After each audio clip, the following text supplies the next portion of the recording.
wisdom of spiritualization, which is a wisest way to travel to the destination of spiritualization, which will be the first step to enter the world of religion. મારે કયો ડાપણનો રસ્તો સ્વીકારવો જોઈએ કે જેના દ્વારા ધર્મ કે અધ્યાત્મ તરફ જવાનું મારા માટે સરળ બની જાય. તમારે ધર્મ અને અધ્યાત્મ તરફ જવું છે એનો મતલબ એ થઈ ગયો કે તમારી ગતિ, તમારી દિશા ઈશ્વર તરફની છે, પરમાત્મા તરફની છે. અને જ્યારે તમારી દિશા પરમાત્મા તરફની હોય, ગતિ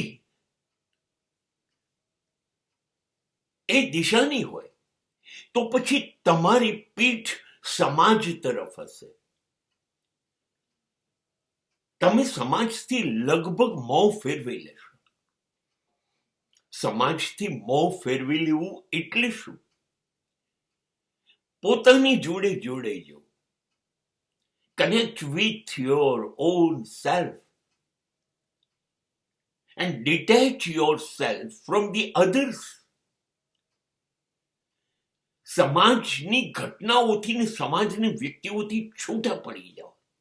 બહુ જાહેરાત કરવાની જરૂર નથી, નફરત કરવાની જરૂર નથી, એમને કહેવાની જરૂર નથી. ચૂપચાપ ચૂપચાપ પોતાની સાથે રહેવાનું શરૂ કરી દો.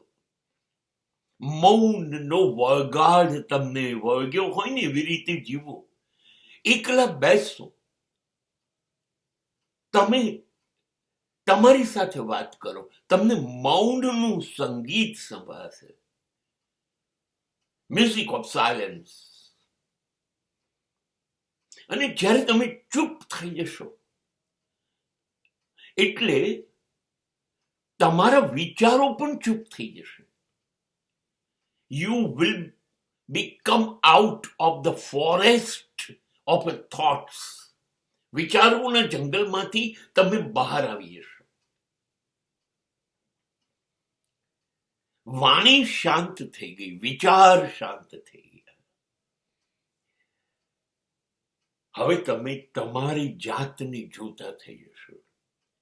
Now you are observer. હવે તમારે બહાર કશું કે કંઈ જોવાનું નથી. હવે તમારી સાથે તમારો સંબંધ છે અને તમે તમારી જાતને જોયા કરશો. બસ હવે નક્કી કરી દેશો તમે ક્યાં ખોટા છો અને ક્યાં સાચા છો. ખોટું હશે એ બધું હટાવતા જશો અને સત્યનો હાથ પકડીને ચાલવા માંડશો. બસ આ તો અધ્યાત્મનો રસ્તો છે.